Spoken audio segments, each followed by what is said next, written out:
ಅಲ್ಲ ಒಬ್ಬನಿಗೆ ಎಂಥ ಕೆಲಸ ಆಗೋಯ್ತು ಪಾಪ ನಮ್ಮ ಅವ್ವನು ದೊಡವನುವೆ ಮತ್ತು ಮಗಿಗೆ ಡ್ರಾಪ್ ಹಾಕಿಸೋಕ್ಕೆ ನಾನು ಒಬ್ಬನ ಕರ್ಕೊ ಹೋಗ್ಬೇಕಾಯ್ತು ಅವನು ದೊಡವನುವೆ ನಾನೇ ಮಾಡಿದ ತಪ್ಪು. ಸೂರ್ಯವ್ರು ಬರ್ತೀನಿ ಅಂದ್ರೆ ಅದಕ್ಕೆ ಅವತ್ತೇ ಬನ್ನಿ ಅಂದ್ಬಿಟ್ಟು ಹೆಂಗಿದ್ರೆ ಡ್ರಾಪ್ ಹಾಕ್ಸ್ದಂಗೆ ಆಯ್ತದೆ ಅಂತ. ಅದ್ರ ಬದಲು ಸೂರ್ಯವ್ರನ್ನ ಇನ್ನೊಂದು ದಿವಸ ಬರೇಳ್ಬಿಟ್ಟು ನಾವು ಹಾಕಿಸ್ಕೊಬಂದಿದ್ರೆ ಆಯ್ತಿತ್ತು. ಅಲ್ಲ ಎಂಥ ಕೆಲಸ ಆಗೋಗದೆ. ಏನು ಅವನ ಮಕ್ಕನೇ ನೋಡೋಕ್ಕಾಯ್ತಲ್ಲ, ದೊಡವನ ಮಕ್ಕನೂ ನೋಡೋಕ್ಕಾಯ್ತಲ್ಲ, ಎಲ್ಲ ಸುಟ್ಟು ಹೋಗದೆ. ಏನು ಮಾಡೋದು ಈಗ? ನನಗಂತೂ ಸಾಕಾಗಿ ಹೋಗೋದೆ. ಒಸಿ ಬೇಜಾರಾಯ್ತಲ್ಲ. ಮನೆ ಬೇರೆ ಎಲ್ಲ ಸುಟ್ಟು ಬೂದಿಯಾಗಿದ್ದದಂತೆ. ಅಣ್ಣ ಬೇರೆ ಮನೆಗೆ ಹೋಗೋದು ಬೇಡ ಅಂತ ಬೇರೆ ಅಂದ. ಅದಕ್ಕೆ ಹಿಂಗೆ ಕರ್ಕೊಬಂದ್ಬಿಡ್ತು ಸೂರ್ಯ. ಏನು ಮಾಡೋದು? ಏನು ಮಾಡ್ಕೊಂಡಿದ್ದಾರೋ ಕಣೆ, ಮಾಡ್ಕೊಂಡಿದ್ದಾರೋ ನನಗೊಂದು ಗೊತ್ತಾಯ್ತಾ ಇಲ್ಲ. ಒಸಿ ಬೇಜಾರಾಯ್ತಲ್ಲ ನನಗಂತೂ. ನಮ್ಮ ಊರಿನ ಪರಿಸ್ಥಿತಿ ನೋಡೋಕ್ಕೆ ಐತಲ್ಲ. ನಮ್ಮ ಅಣ್ಣ ಪಾಪ ನಮ್ಮ ಅಣ್ಣ ಏನೋ ಪಾರತಿ ಅವಳು ಅದೃಷ್ಟಕ್ಕೆ ಏನೋ ಅಂಗಡಿಗೆ ಹೋಗಿದ್ಲಂತೆ. ಮುಗಿನ ಕರ್ಕೊಂಡು ಅವಳು ಹೆಂಗೋ ಬಚಾವದ್ಲು. ಏನು ಚಿಕ್ಕವನುವೆ ಹೆಂಗೋ ಬಚಾವದ್ಲು, ಅಪ್ಪನೂ ಹೆಂಗೋ ಬಚಾವಾಯ್ತು. ನಮ್ಮ ಅವ್ವನು ದೊಡ್ಡವನುವೆ ಏನು ಹಣೆ ಬರ ಬಂದಿತ್ತೋ ಕಾಣೆಯ, ಏನು ಗ್ರಾಚಾರ ಕೆಟ್ಟೋಗಿತ್ತೋ ಕಾಣೆಯ. ನಮ್ಮವ್ವರು ಆಗ ಅಪ್ಪ ಸಿಗಾಕೊಂಡ್ರು. ನನ್ನ ಹೆಂಗೋ ಬಚಾವ್ ಮಾಡಿದ್ರು. ನಾನು ಬೇರೆ ನಾಳೆ ಹಾಕಿಸ್ಕೊಬತ್ತೀನಿ, ಮಗಿಗೆ ಡ್ರಾಪ್ಸ ನಾಳೆ ಹಾಕಿಸ್ಕೊಬತ್ತೀನಿ ಅಂತಿದೆ. ನಮ್ಮ ಅವ್ವನೇ ಬೇಡ ಹೋಗು ಅಂತ ಕಳಿಸಿದ್ದು. ಇಲ್ಲಾಂದ್ರೆ ಇಷ್ಟೊತ್ತಿಗೆ ನಾನು ನನ್ನ ಮಗಿನೂ ಇರ್ತಿದ್ದಿಲ್ಲ. ಇಷ್ಟೊತ್ತಿಗೆ ಯಾವ ಬಾಯಲ್ಲಿ ಹೇಳನೆ. ನಮ್ಮ ಅವ್ವನ್ನ ನೆನ್ಸ್ಕೊಂಡ್ರೆ ಬೇಜಾರಾಯ್ತದೆ. ಇನ್ನೂ ವಾಸಿಯಾಗೆಲ್ಲ ಫೋನ್ ಮಾಡಿದಾಗೆಲ್ಲ ಬರೀ ನಳ್ತಾ ಇರ್ತಾಳೆ. ಉರಿ ಮೈಕೈ ಎಲ್ಲ ಉರಿ ಅಂತವೆ. ಅಯ್ಯೋ ದೇವ್ರೆ, ಆದಷ್ಟು ಜಲ್ದಿ ವಾಸಿ ಆಗ್ಬಿಟ್ರೆ ಸಾಕು ಕಣಪ್ಪ.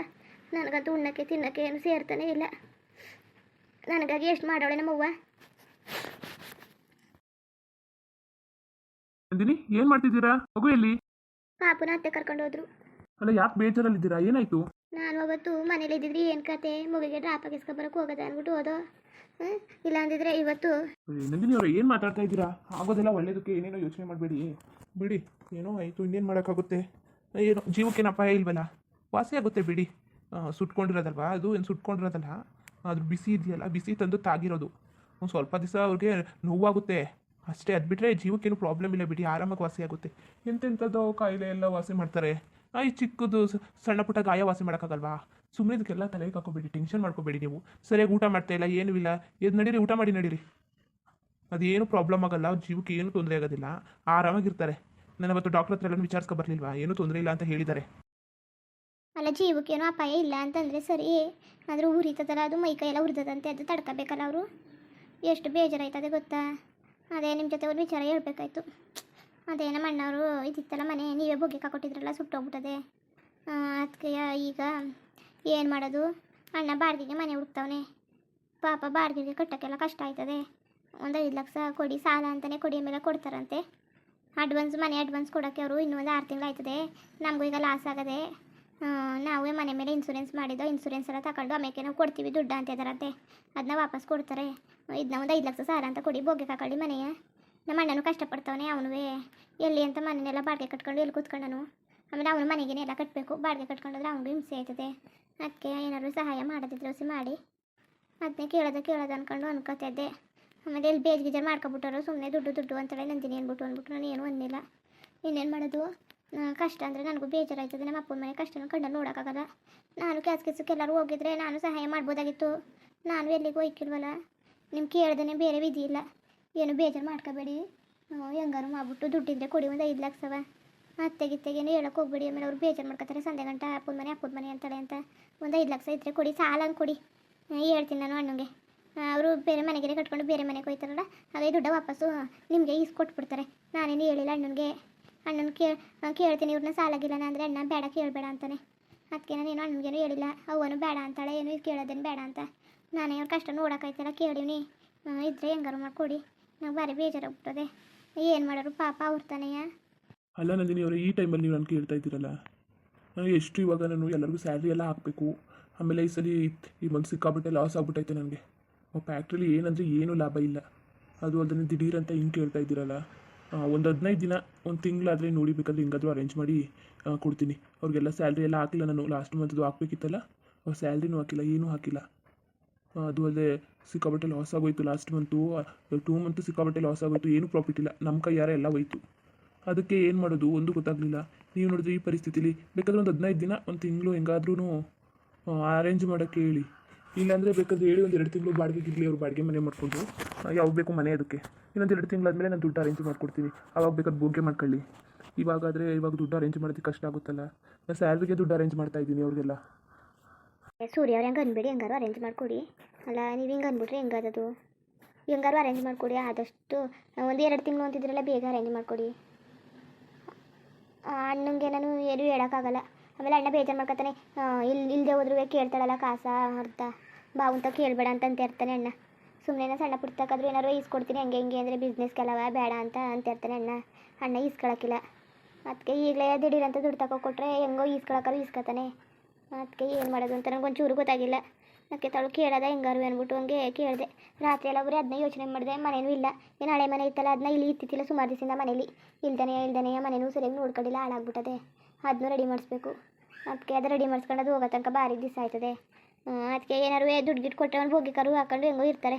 ನಮ್ಮ ಪಾರತಿನೂ ಅವ್ರ ಮನೆಗೇನೋ ಹೋಗೋಳೆ, ಪಾರತಿ ಇಲ್ಲಿಲ್ಲ. ಅಣ್ಣ ಹೋಗು ಅಂತ ಅಂದ್ಬಿಟ್ಟು ಕಳಿಸ್ಬಿಡ್ತಂತೆ. ಮನೆ ಇಲ್ವಲ್ಲ ಸದ್ಯಕ್ಕೆ, ಇನ್ನೊಂದು ಮನೆ ಮಾಡೋಗಂಟ. ಅದಕ್ಕೆ ಅವಳು ಅಲ್ಲಿಗೆ ಹೋಗೋಳೆ. ಏನು ಮಾಡೋದು, ಇನ್ನು ಹೋಗೋರು ಆಸ್ಪತ್ರೆಯಿಂದ ಹೋದರೆ ಮನೆ ಬೇಕಲ್ಲ. ಅದಕ್ಕೆ ಯೋಚನೆ ಮಾಡ್ತಾಯಿದ್ದೆ ನಾನು, ಹೆಂಗಾರು ಮಾಡಿಕೊಡಿ, ಇಲ್ಲ ಅಂತ ಅನ್ಬೇಡಿ ಮಾತ್ರ. ಸರಿ ಬಿಡಿ ನಂದಿನಿ ಅವ್ರೆ, ಹಿಂಗಾದ್ರೂ ಅರೇಂಜ್ ಮಾಡ್ತೀನಿ ಇನ್ನೊಂದು ವಾರ. ತಲೆ ಕೆಡಿಸ್ಕೊಬೇಡಿ, ನೀವು ರೆಸ್ಟ್ ಮಾಡಿ. ಇನ್ನೂ 1 ವಾರ ಆದದ? ಸರಿ ಕಂತ ತಗೊಳ್ಳಿ. ಯಾಕೆ ಬಿಸ್ನೆಸ್ ಸರಿಯಾಗಿ ಆಗಿಲ್ವಾ? ಇಲ್ಲ ನಂದಿನಿ ಅವ್ರಿಗೆ ಯಾಕೋ ವಯಸ್ಸಲ್ಲಿ ಅಷ್ಟೆಲ್ಲ ಏನು ಸೇಲ್ ಆಗಿಲ್ಲ, ಜಾಸ್ತಿ ಪ್ರಾಡಕ್ಟ್ಸ್ ಎಲ್ಲ ಹಂಗೆ ಉಳ್ಕೊಬಿಟ್ಟಿದೆ. ಇನ್ನೂ ಅದೆಲ್ಲ ಇದೆ, ಲಾಸ್ ಆದಂಗೆ. ನಾವು ನಾರ್ಮಲಾಗಿ ಎಷ್ಟು ಓಡ್ತಿದ್ದೋ ಅಷ್ಟೆಲ್ಲ ಪ್ಯಾಕಿಂಗ್ ಮಾಡಿ ಇಟ್ಬಿಟ್ಟಿದ್ದೀವಲ್ಲ. ಇನ್ನು ತುಂಬ ದಿನ ಆದರೆ ಎಕ್ಸ್ಪೈರ್ ಆಗಿಬಿಡುತ್ತೆ, ಅಂಗಡಿಯವರು ತಗೊಳಕ್ಕೆ ಇಷ್ಟಪಡೋದಿಲ್ವಲ್ಲ. ಇನ್ನೇನು ಮಾಡೋಕ್ಕಾಗಲ್ಲ. ಬಿಸ್ನೆಸ್ ಅಂದರೆ ಹಿಂಗೆ ಒಂದ್ಸಲ ಬರುತ್ತೆ ಒಂದ್ಸಲ ಹೋಗುತ್ತೆ. ಇವಾಗ ಅನಿಸುತ್ತೆ ಜಾಬ್ ಬಿಡಬಾರ್ದಾಗಿತ್ತು, ಗೌರ್ಮೆಂಟ್ ಜಾಬ್ ಬೇರೆ ಇತ್ತು, ಹೋಗ್ಬೇಕಿತ್ತು ಅಂತ ಇವಾಗ ಅನಿಸ್ತಾ ಇದೆ ನನಗೆ. ಏನೋ ಅಪ್ಪ ಆರಾಮಾಗಿ ನೋಡಿಕೊಂಡು ಒಳ್ಳೆ ಬಿಸ್ನೆಸ್ ಮಾಡ್ಕೊಂಡು ಹೋಗ್ತಾಯಿದ್ರು. ಈ ಕಡೆ ಸುಮ್ಮನೆ ಅವಾಗೇನಪ್ಪ ಒಬ್ಬರು ಕೆಲಸ ಮಾಡಿ ಇಬ್ಬಿಬ್ರು ಪ್ರಾಫಿಟ್ ತೆಗಿತಾಯಿದ್ರು. ಇವಾಗ ಇಬ್ಬರು ಮನೇಲಿ ಕೂತಿದ್ದೀವಿ, ಇನ್ನು ಒಬ್ರಿಗೂ ಆಗೋಷ್ಟು ಪ್ರಾಫಿಟ್ ಆಗ್ತಾಯಿಲ್ಲ.